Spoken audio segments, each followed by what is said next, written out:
When David and Guillaume got back in touch about making Detroit, I wasn't terribly surprised they decided to make it because the fan response was so intense. So it makes sense that they would choose to do that after the enthusiasm.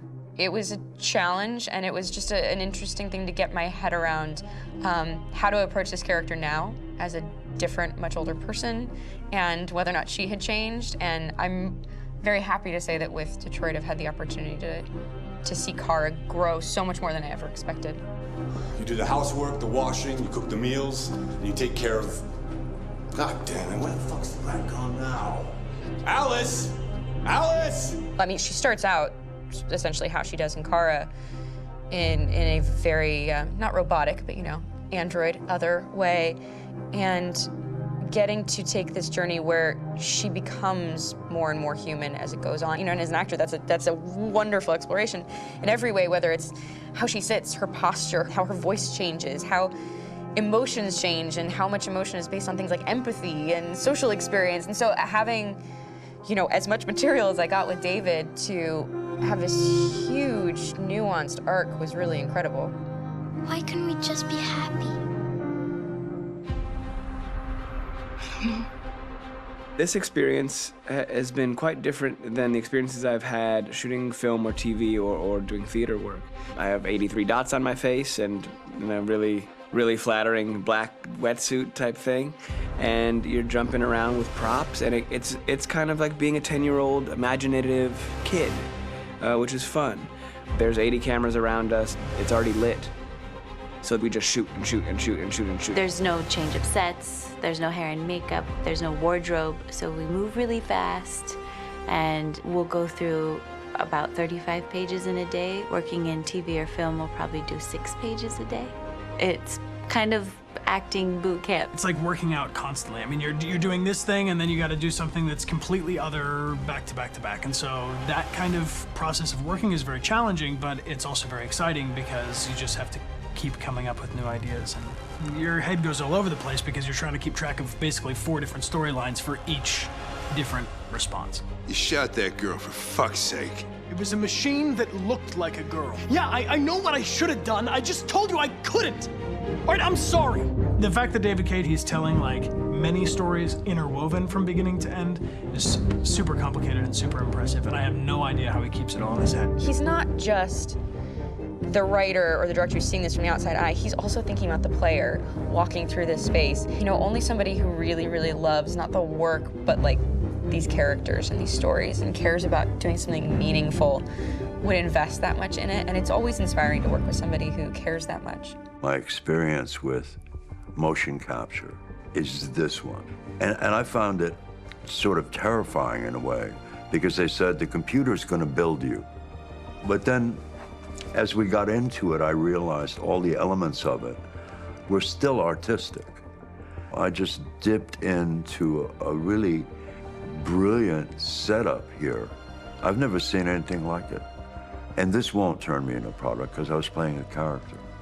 So it's wonderful. In the game, Detroit comes back because of a revolutionary industrial rebirth. And there's no reason why that can't happen in Detroit, because they have such tremendous infrastructure for millions and millions of people who can very easily support, you know, a new industry. The city is really strong and resilient, but the city has also been through so much. You see the damage. But it takes that time of kind of rebuilding and reinvesting into the city that I think is happening slowly but surely. The potential of Detroit as a city is something that this game does a lot of justice to, because it would be easy to look at Detroit as some place that used to be, and that's not the case. This game provokes a lot of conversation and reflection on our potential near-future engagement with machines. That's what we are to them. Just merchandise on display in a shop window. I think that a group that feels marginalized, feels like they deserve and have earned access to themselves and the environment around them, and are trying to figure out a way to articulate how to get freedom. What was I designed to be? Their slave? Their toy? It plays with your comfort levels. You think that this is fine, you're comfortable with it, until something blurs the line and throws you off, and now Do I feel differently about whether this should be allowed? Should it be banned? Should it be encouraged? You're gonna ruin our lives, and for what? For a bunch of machines? They are not machines! They are alive! I'm alive! You're alive! They're nothing! There are lots of comparable comparisons to any type of persecution of religion, race, etc., dating way back. It can't just be a video game where you shoot 'em up or where people make these choices to do whatever. I think that's the whole point. You have the choice, and you can either choose to go in one direction with your character or another. And I think that's going to be very telling about the gamer. Very telling. I think there's going to be a really strong reaction to this game, which has such a strong perspective. I'm that much more proud of it now to get to be a part of it because it's important. In this game, you're actively building and designing the character through not just what kind of shield does he have or what color hair does she have, but like their temperament and the way they deal with problems. The different endings to this game are so radically different based off maybe seemingly insignificant choices in the moment, but like life, they all add up. And can't play life again, though.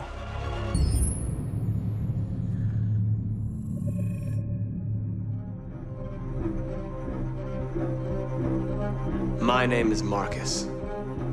My name is Connor. My name is Kara.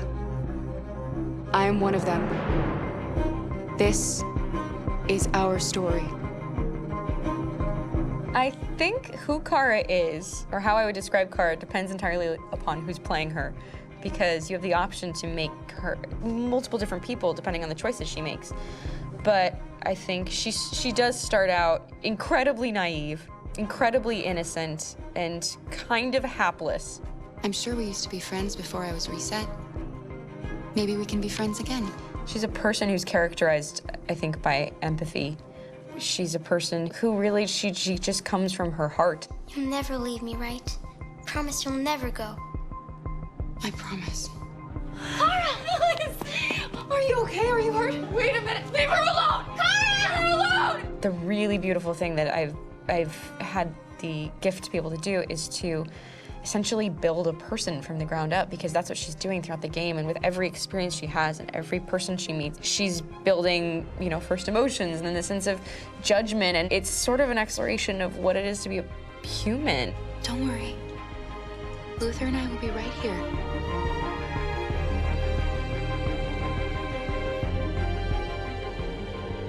David and the creators have painted a really intriguing and engaging picture of a near future where we rely upon androids for a lot of our service class business, the class that serves us, that helps us, that handles our baristas and our drivers and our housemaids. And what is humanity, where we tap into it, how and why we treat each other the way that we do.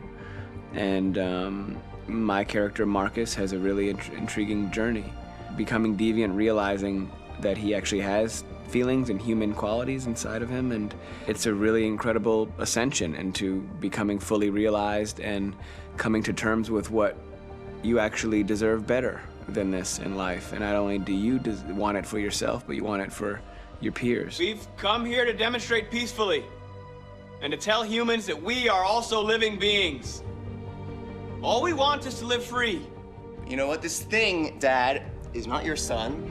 It's a fucking machine! I think that a group that feels marginalized, feels disenfranchised, feels like they deserve and have earned access to themselves and the environment around them, and are trying to figure out a way to articulate how to get freedom. Connor is analytical. Connor takes things literally. He starts in the beginning place where he's very mechanical. He feels nothing inside, of course, and it's all just a system, a protocol that he is executing to get whatever he wants to happen, which is help humans stop deviance and to find the link between deviant androids. You were designed to serve humans, not kill them. What was I designed to be? Their slave? Their toy? Just say, I killed him! Is it that hard to say? Stop it! Stop! But of course, over the course of the story, and depending on the player's choices, Connor can grow in many different ways. He can deviate from that procedure or not. The moment of truth, Hank. Am I a living being? Or just a machine?